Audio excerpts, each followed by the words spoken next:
गरीब औरत की संघर्ष। गरीब औरत की कहानी। एक छोटे से गांव में एक गरीब औरत रहती थी। उसका नाम राधा था। राधा अपने पति और 2 छोटे बच्चों के साथ गुजारती थी, परंतु उनके पास बहुत कम धन था। उन्हें दिन भर मेहनत करके कुछ कमाना पड़ता था ताकि वे अपने परिवार को पाल सकें। राधा के पति भी एक मजदूर थे जो दिन भर मेहनत करने के बावजूद बहुत कम कमाई कर पाते थे। उन्हें बच्चों को पढ़ाने का सपना था, परंतु गरीबी के कारण वे अपने सपनों को पूरा नहीं कर पाते थे। फिर भी राधा और उनके पति ने अपनी मेहनत और लगन से अपने बच्चों को खुशियों से भर दिया और उन्हें समझाया कि शिक्षा में ही उनका भविष्य है। एक दिन गांव के सरपंच ने एक स्कूल खोलने का फैसला किया। ये सुनकर राधा के दिल में खुशी का एहसास हुआ।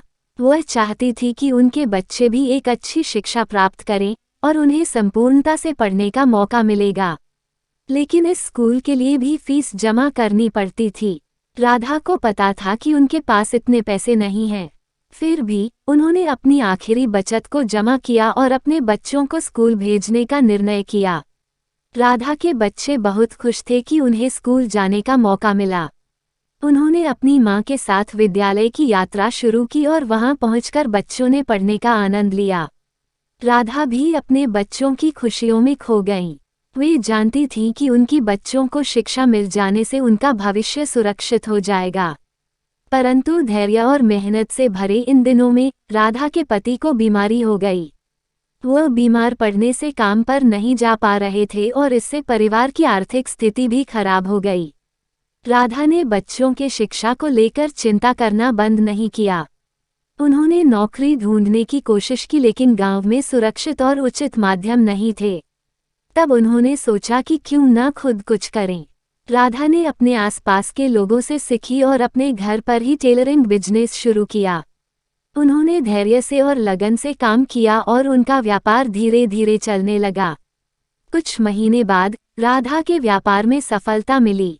उन्होंने खुद को और अधिक मेहनती बनाया और उनके व्यापार में और वृद्धि हुई। उन्हें अपने बच्चों के साथ अधिक समय बिताने का मौका भी मिलने लगा। उनके बच्चे भी दिन प्रतिदिन अपने शिक्षा में प्रगति कर रहे थे। धीरे धीरे राधा के परिवार की स्थिति सुधारती गई। उन्होंने एक अच्छा घर खरीद लिया और अपने बच्चों को और अच्छी शिक्षा देने के लिए संपूर्ण प्रयास किया। उन्होंने अपने पति को भी अच्छे वैद्यकीय उपचार से ठीक करवाया। समय बीतते बीतते राधा और उनके परिवार की मेहनत, समर्पण और साहस से भरी गरीबी की कहानी सुनते ही सभी लोग हैरान रह गए।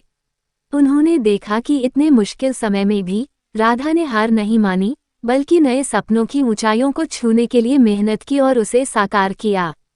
उन्होंने खुद को साबित किया कि मेहनत और समर्पण से न केवल खुद को, बल्कि अपने परिवार को भी ऊंचाइयों तक पहुंचाना संभव है। आज राधा और उनके परिवार की स्थिति बहुत अच्छी है। उनके बच्चे अच्छी शिक्षा प्राप्त कर रहे हैं और उन्हें अपने सपनों को पूरा करने का मौका मिला है।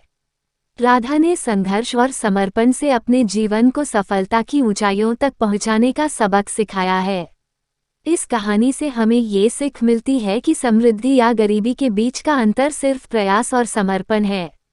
अगर हम मेहनती दिल से अपने लक्ष्य की दिशा में आगे बढ़ते हैं, तो एक दिन जरूर सफलता हमारे कदम छू सकती है। राधा की कहानी हमें ये दिखाती है कि अगर हम अपने लक्ष्यों के प्रति सही दृढ़ निश्चय रखते हैं, तो हम चाहे कितने भी मुश्किलें क्यों ना हो, हम उन्हें पार कर सकते हैं और अपने जीवन को सफलता से सजा सकते हैं।